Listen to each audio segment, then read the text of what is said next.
Six reported to the hall, saying he had finished laying out all the cables. I helped him wire them up to a mouthpiece in the cupboard adjoining the writer's room. Needed somewhere cramped so one's voice wouldn't echo as they spoke into the new thing. We had the mouthpiece bolted to a wall, above a little stand for the scripts, and in front of a tall stool, and above a couple of heat bars. Closed the door, and the outside world, the real world, seemed very far away. Yet it was from in this chamber that the real world was to be moulded into the fantasy of our writers. Huge megaphones had been attached to posts around the city. With Six's wiring, I could speak through all of them at once from New London Hall. It was as if it was the voice of New London itself, showering praise on the parasites that rode it. Further to my newsletters, I could now inform people of every mote of progress we made, and remind them without halt that such progress was not the product of fate or the gifts of the Almighty, but of their own hard work, and their adherence to the city's will, to the plan. I had appointed foremen to most of the key work sites, picked from the best and brightest. They would ensure my disembodied chants were heard and acted upon, in exchange for as much as they cared to eat every day. The foremen, that is, not the masses.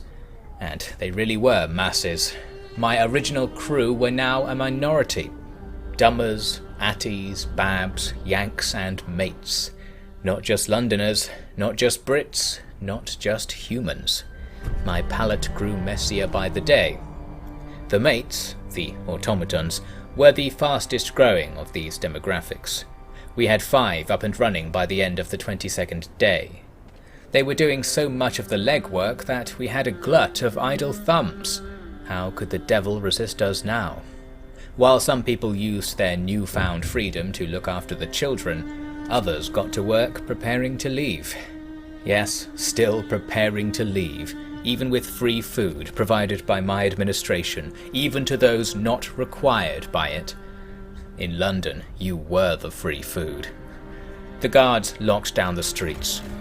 The lost food was found scattered about the ground here and there. The thieves cut and run. Only one was caught red-handed. It was bloody Hodge, the automaton transcoder. You'd think a Cambridge man would know better. Left his family behind, apparently, as if that was our misdeed to be punished for. Locked him up in the hall. Kids from his classes in the lab painted a load of tosh on the wall outside. Sorry, kids, everyone, but I really am taking away your freedom. No one is free to die in New London. We are alive. Had to get to reminding people that the next morning. Pretty sure all the drama made the Londoners think twice, which was 2 times more than they would have otherwise. They were on the verge of reason, tempted to step forwards, afraid to turn back. All I needed to do was push. I visited the nightly rally of Londoners that evening. Perhaps 100 people there, but hard to know how many were serious. The usual drivel was spouted, diluted by the rising tide of reality. I offered a rebuttal. The crowd let me take the stand. I'd already won. They were willing to listen, and to hear the voice of New London in person made its truths inescapable. The automata were stepping over us to drink from the heat tower. It was -60 above us, but I could scarcely bear my vest that close to the generator. We had everything we needed. Everyone we needed. Everyone who was left. This was it, I told them. Was it perfect? Couldn't convince them of that. Would life get better if they stayed? Maybe. Would it get worse if they left? For them, certainly. What argument was left? What argument could spurn my rule in favour of the cruelty of God and his nature? There was none. I thought the movement was dead when I finished. No applause, but no retorts either. Minds were changing before my eyes. Again, the Yanks were praising me for my rhetoric and tolerance. As they did, I was punished for it. There were those who were beyond reason, like Hodge. The last Londoners made their move that night. They raided the mess hall, and when Ross there tried to resist, they killed him. Beat him to death. It wasn't quick or easy.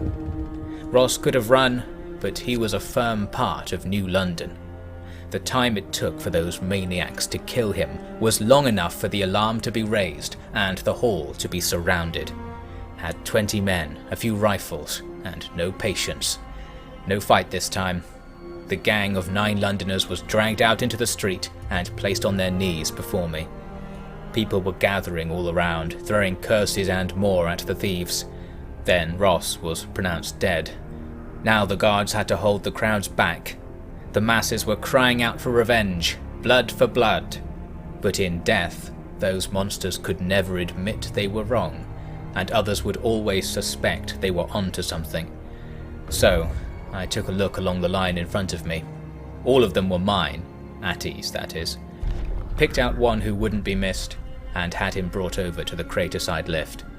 I gave him some of the food he had tried to steal, a coat, and pushed him onto the platform. The crowd was quiet now. I pulled the lever and sent the man to London. 2,000 miles at least. The pulleys and gears jangled to life as the steam core rumbled. All looked at the pale, ghastly face of the man achieving his dream. The platform took him away, then returned without him. I told the crowd that all those who had wronged New London would be welcome to go to London at any time, but should they wish to remain, the comforts of a cell were still on the table. The lift remained empty, and the perpetrators were thrown in with Hodge while the engineers built a lockup down the street. Now the Londoner movement was dead, whereas we were alive. I've ruminated on those dullards so long that I've given the real New Londoners too little credit in these pages. Our scouts had brought back all manner of things, from Tesla City, from the wrecks of the 2 American dreadnoughts along the coast, and from a couple of old Royal Society depots in the mountains. The Yanks had shown our people the way to their secret spot out there, a section of the coast dotted with hot springs. The waters remained unfrozen. A bit of life, a lot of food. Fish was a welcome change from the elks and bears that prowled our neck of the increasingly proverbial woods. Everything hauled in had our storehouses overflowing. The 25th day was a warm one. This was the point where -40 began to be considered warm. With so many people freed of labour by our machine mates, we turned the day into something of a city-wide project of renovation. Walls were doubled in thickness. Our homes received extra rooms, basements, radiators, and even new furniture. Ambitious folk added an extra story to their houses. We worked too hard. We attracted too much attention. The next day it was -70 out there, a new low. Handily counterbalanced any improvements we'd made, and those buildings that hadn't been seen to yet were now lucky to break 10 degrees near the radiators. Pipes in the pub froze over. No more moonshine on tap. Only warm place in New London Hall was the speaker's booth. From there I announced that it was time for us to show God what we were made of. I had all the engineers on the heat tower, with tools clanking and welding fires roaring. The Yanks might have beat 6 when it came to automata, but our man was the foremost steam scientist in London. If he wasn't the best in the world before, he certainly was now. With help from all the automata, we had the entire tower lifted a few meters off the ground, and then added a new huge steam compressor beneath the generator. Everything was piped in while the thing was still burning red hot, and once the valves were unlocked, the tower shuddered into a new lease of life. Steam pressure was up by 1/3, and the residents of the new houses rushed to turn down their radiators as the heat surged. I had a medal made and presented to 6. The voice of New London sang his praises into the night.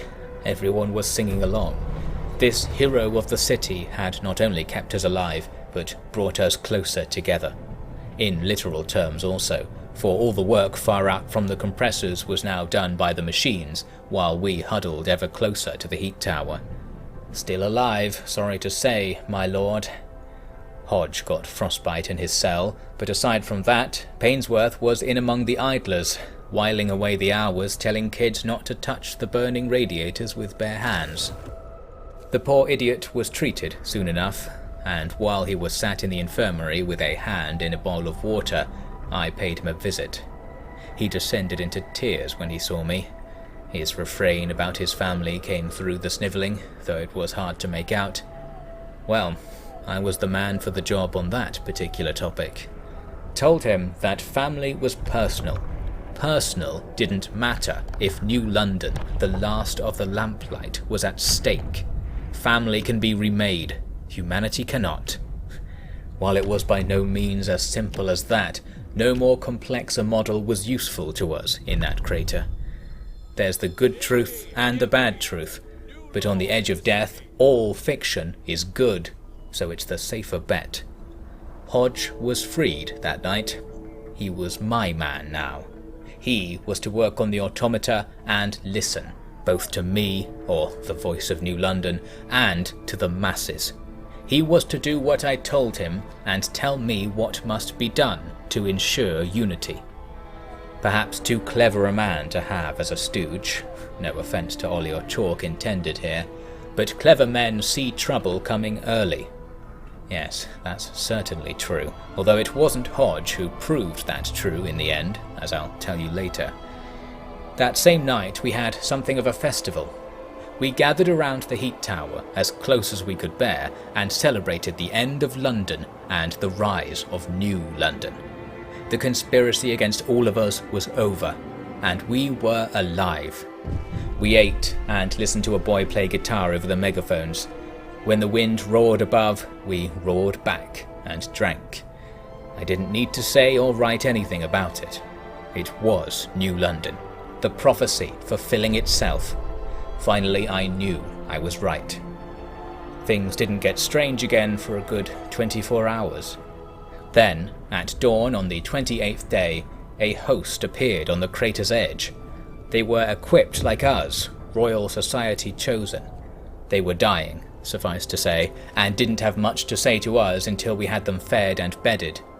Many of their group, most of their group, were dead already. That's what it was like outside New London, after all. Once they finally got around to talking, they confirmed what I suspected, and then provided a nasty surprise. These people were from the eastern coast, from a town called Ironcliff, another site claimed for mining opportunities by the Royal Society the previous year. Now they were here, and they weren't going to be the last. That wasn't the nasty surprise though. The eastern coast was more populous than our west coast resort, and even had cities ran by the Scandinavians. They had been running a few weeks more than us, and shared leaders between the towns. Their captains worked under Royal Society minders. I think Connaught was meant to be mine. These Englishmen from 100 miles away were sounding like an exotic foreign civilization. Anyway, the point I'm gunning for is that these many towns, cities and stations, heat towers, homes and all, had been abandoned. All of them were coming here. They didn't know about the sun dimming, but they knew about something more immediate. They said that the eastern seaboard was being destroyed as we spoke. They were hysterical about it, so it was hard to get any solid facts on the matter. Asking made it worse. I eventually gathered that the thing they called doom over and over again was less metaphysical than implied. It was something to do with the weather. Oh, having trouble with that, are you? That was my first thought. I'm glad they didn't tell me the whole truth right away. Otherwise I might have joined in their hysteria. At that time, then, I simply reassured them that New London was a place of warmth and order, and agreed to look for the rest of the people marching our way. There were hundreds of them out there, the remnants of the thousands who had lived in the domain beset by doom. They were bringing children, hunger, no gear or materials, and worst of all, the truth. God had pulled one over me.